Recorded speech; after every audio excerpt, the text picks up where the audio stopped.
فعن جابر رضی اللہ عنہ قال قال رسول اللہ صلی اللہ علیہ وسلم بین العبد وبین الکفر ترک الصلاۃ رواہ مسلم۔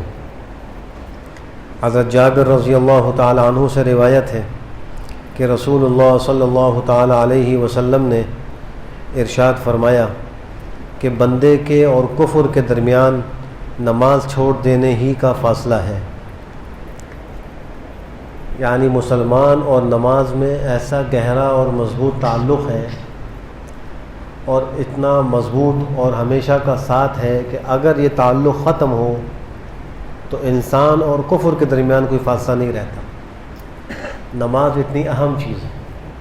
آج کتنے نوجوان کتنے مسلمان ایسے ہیں کہ وہ نماز کے وقت میں نماز ادا نہیں کرتے اور بعد میں اس کی قضا بھی نہیں کرتے، اور ان کو اس کا غم اور دکھ بھی نہیں ہوتا کہ ہم سے کوئی بہت بڑی چیز فوت ہو گئی، کوئی بہت بڑا نقصان ہو گیا، اللہ کا بہت بڑا حکم ٹوٹ گیا، کوئی بہت بڑا فریضہ ہم سے رہ گیا۔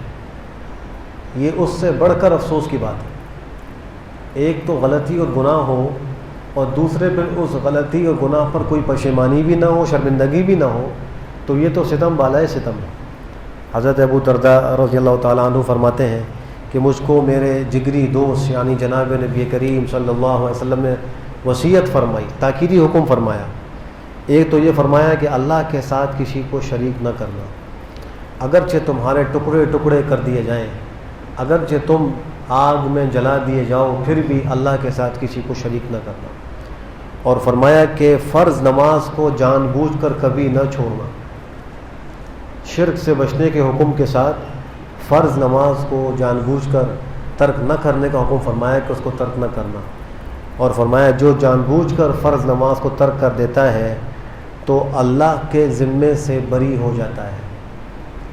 اللہ کے ذمے سے بری ہونے کا مطلب یہ ہے، جیسے حکومت ہوتی ہے، ہر حکومت جو ہے وہ اپنی رعایا کے حقوق کا خیال رکھتی ہے۔ جب تک رعایا جو ہے وہ حکومت کی باغی اور سرکش نہ ہو تو ہر حکومت نے اپنے ذمے رعایا کے حقوق لیے ہوئے ہوتے ہیں، وہ ان کو ادا کرنے کی کوشش کرتی ہے۔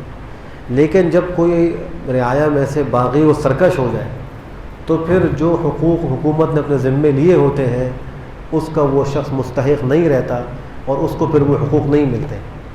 اسی طریقے سے اللہ سبحانہ و تعالیٰ نے بندوں پر اپنے فضل سے عنایات، احسانات، رحمتیں اور مہربانیاں کرنے کو لازم کر لیا ہے اپنے فضل سے، لیکن جب تک بندہ اللہ کا باغی و سرکش نہ ہو تو اللہ جو ہے اس پر اپنی عنایات، توجہات اور رحمت اور برکتیں نازل فرماتے رہتے ہیں۔ لیکن جب وہ بندہ اللہ کا باغی و سرکش ہو کر اللہ کے فرائض کا منکر ہو جائے، یا منکر نہ ہو لیکن آمدن ان کو چھوڑنا شروع کر دے، عمل نہ کرے، تو پھر اللہ کی یہ جو مہربانی کا ذمہ اللہ نے لیا ہے، جو رحمت کا ذمہ مخلوق پر اللہ نے اپنے ذمے لیا ہے، پھر وہ اس سے بری ہو جاتا ہے۔ اب وہ اپنے آپ کو اللہ کی مہربانی کا مستحق نہ سمجھے، یہ اتنا بڑا گناہ ہے، اور امت مسلمہ میں یہ گناہ عام ہے۔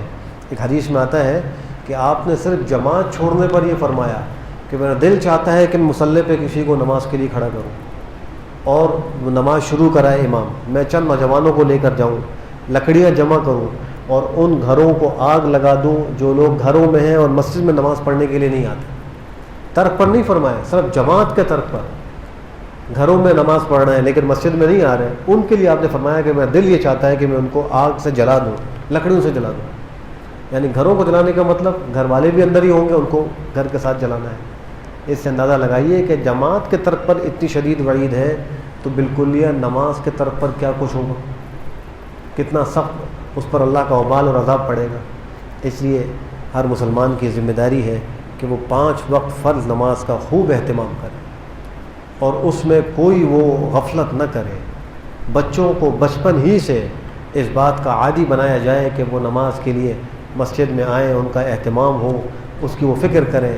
حدیث میں آتا ہے کہ جب لڑکا 7 سال کا ہو اس کو نماز کا حکم کرو، 10 سال کا ہو نماز نہ پڑھے تو اس کی سرزنش کرو کہ نماز کیوں نہیں پڑھتے۔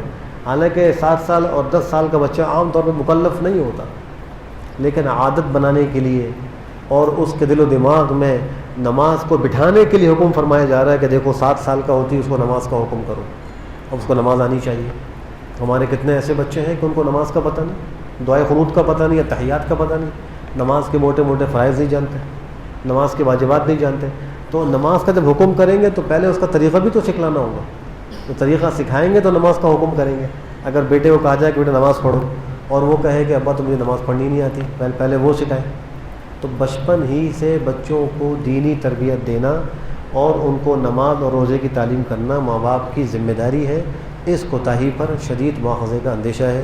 اللہ ہم سب کو اپنی ذمہ داری ادا کرنے کی توفیق نصیب فرمائے. الحمدللہ رب العالمین.